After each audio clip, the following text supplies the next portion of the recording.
Il est 23h15. Votre téléphone s'allume sur la table de nuit. Une simple vibration, un nom qui s'affiche. Et instantanément, avant même de lire le message, votre corps réagit. Ce n'est pas de la joie, ce n'est pas non plus de l'indifférence. C'est une contraction physique, juste là, au creux de l'estomac. Une microtension dans les épaules, une soupir que vous retenez. Parce que vous savez exactement ce qui va suivre. Ce message n'est pas un « comment vas-tu ?» c'est une alerte. C'est le début d'un monologue de 45 minutes, d'une série de messages vocaux interminables ou d'une crise que vous avez déjà résolue 10 fois le mois dernier. Mais vous le prenez, vous déverrouillez l'écran, vous tapez « qu'est-ce qui se passe ?» et vous plongez. Bienvenue dans le piège de l'ami thérapeute.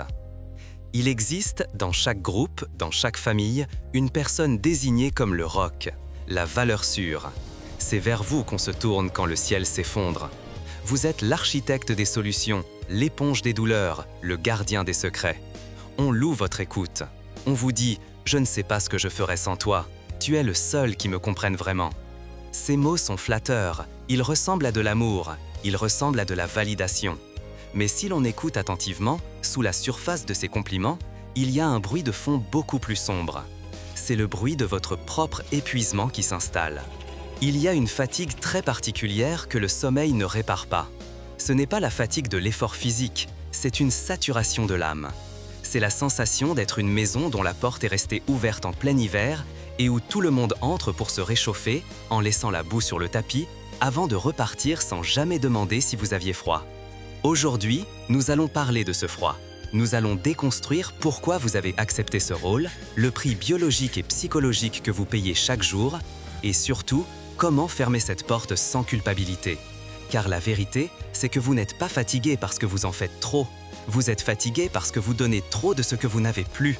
Pour comprendre pourquoi vous êtes devenu le thérapeute de vos amis, nous ne devons pas regarder vos amitiés actuelles. Nous devons regarder bien plus loin en arrière. Souvent, ce rôle ne commence pas à 25 ou 30 ans.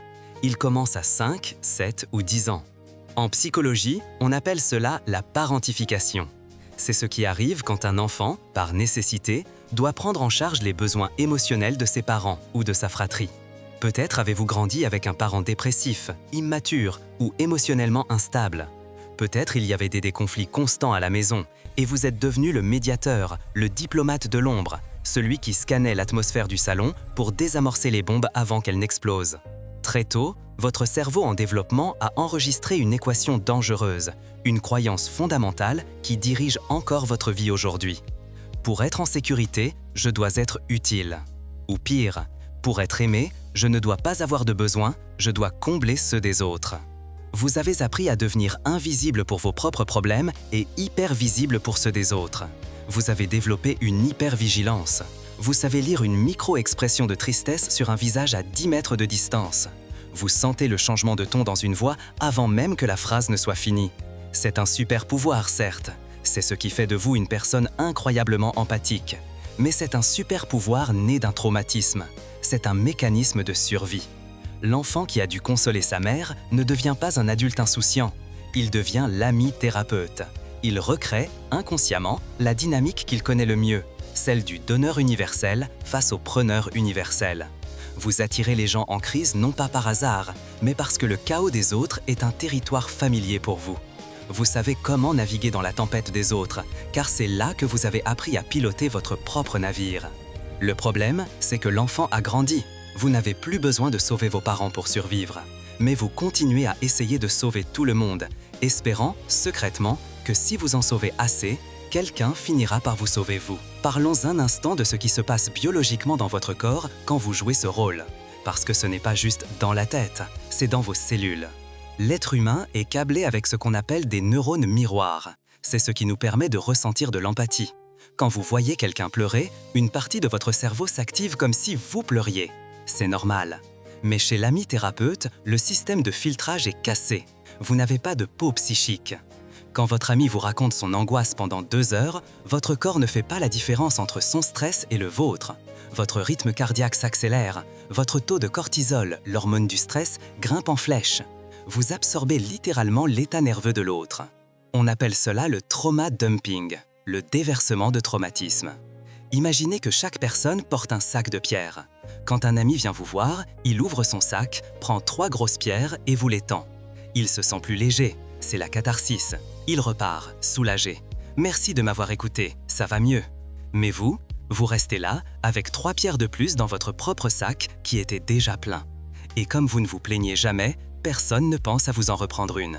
Ce processus, répété jour après jour, année après année, mène à une forme spécifique de burn-out, l'usure de compassion.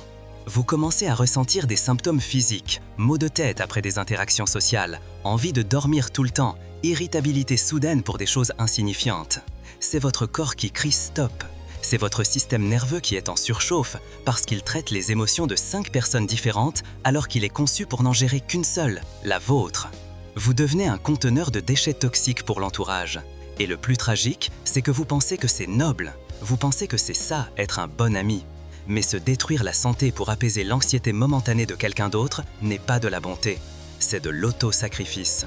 Si vous êtes l'ami thérapeute, vous avez sûrement remarqué un schéma récurrent chez ceux qui vous entourent. Vous n'attirez pas n'importe qui. Vous êtes un aimant pour 2 types de profils très spécifiques. Le premier, c'est la victime éternelle.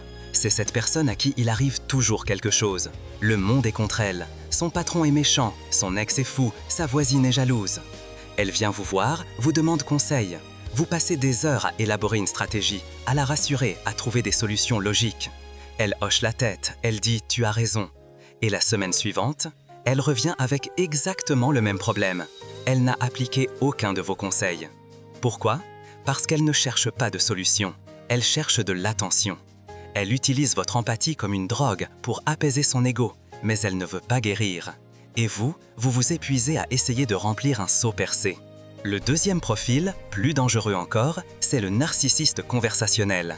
C'est l'ami qui peut parler de lui pendant 40 minutes sans respirer, et quand vous essayez enfin de placer une phrase sur votre vie, il regarde ailleurs, vérifie son téléphone, ou pire, ramène immédiatement le sujet à lui en disant « Ah oui, ça me rappelle la fois où moi ». Pour eux, vous n'êtes pas une personne, vous êtes un miroir, vous êtes un public, vous êtes un accessoire dans le film de leur vie. Ils aiment la façon dont vous les faites se sentir, mais ils ne vous connaissent pas vraiment. Si vous arrêtiez d'écouter demain, ils ne demanderaient pas pourquoi vous êtes silencieux. Ils iraient juste chercher une autre oreille. C'est dur à entendre, je sais. Vous vous dites « Mais non, ils m'aiment, ils ont juste besoin d'aide ». Mais posez-vous cette question.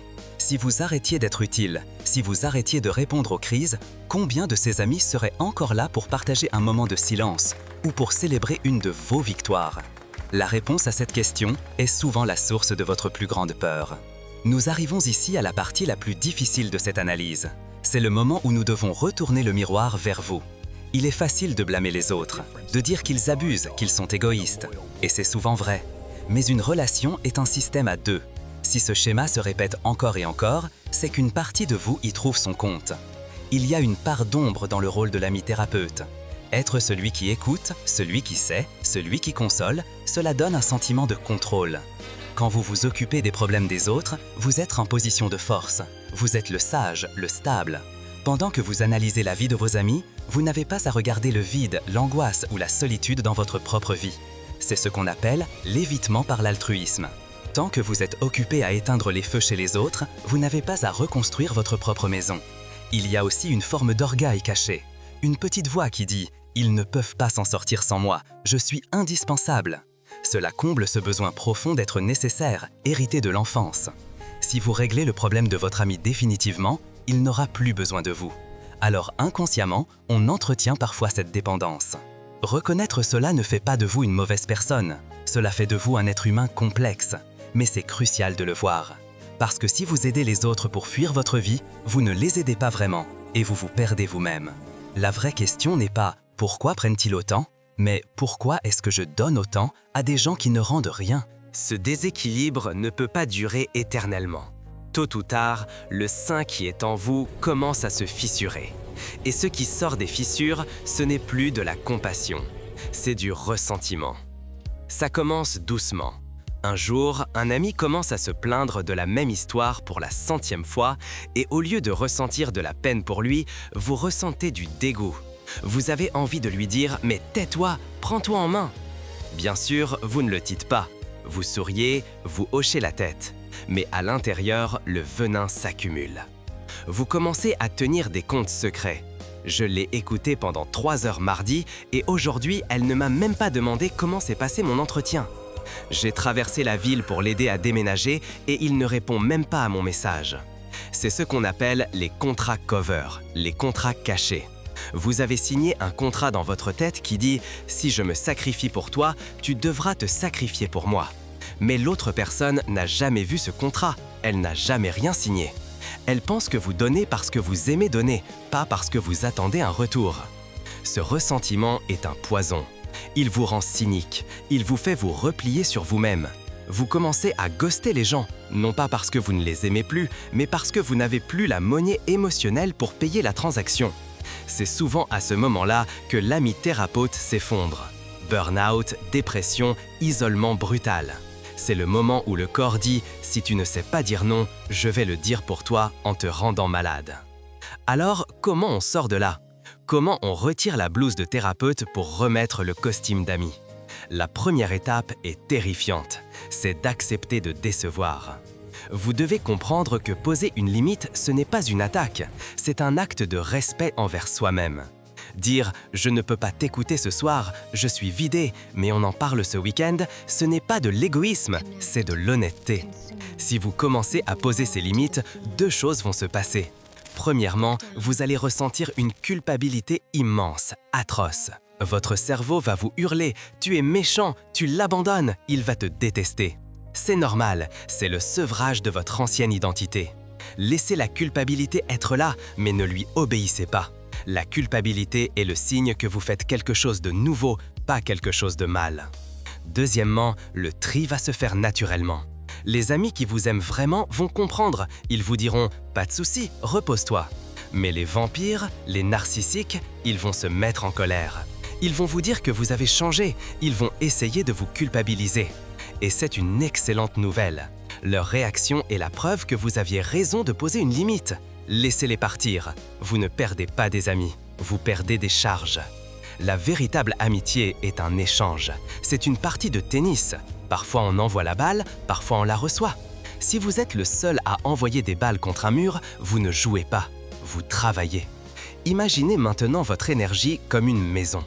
Jusqu'à présent, cette maison était un hall de gare, ouverte 24 heures par 24, sans serrure où n'importe qui pouvait venir, dormir, manger et repartir en laissant ses déchets. Aujourd'hui, vous installez une porte et vous mettez une serrure. Non pas pour enfermer les gens dehors par méchanceté, mais pour protéger ce qu'il y a dedans. Votre temps, votre attention, votre empathie sont des ressources limitées et précieuses. Elles méritent d'être gagnées, pas pillées.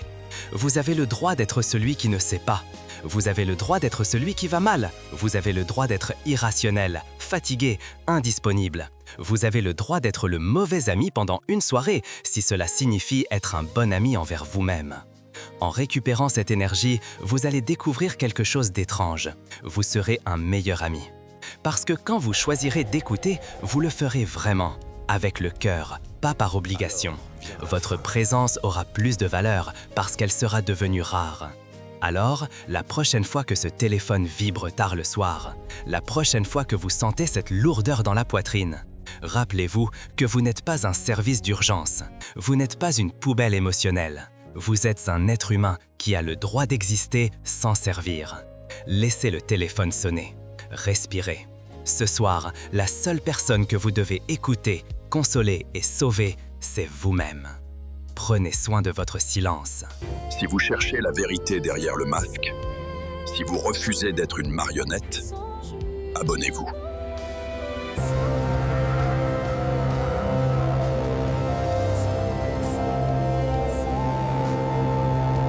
On vous a menti. Le monde ne veut pas que vous sachiez une chose. L'empathie n'est pas une faiblesse, c'est une arme. Devenez l'observateur silencieux.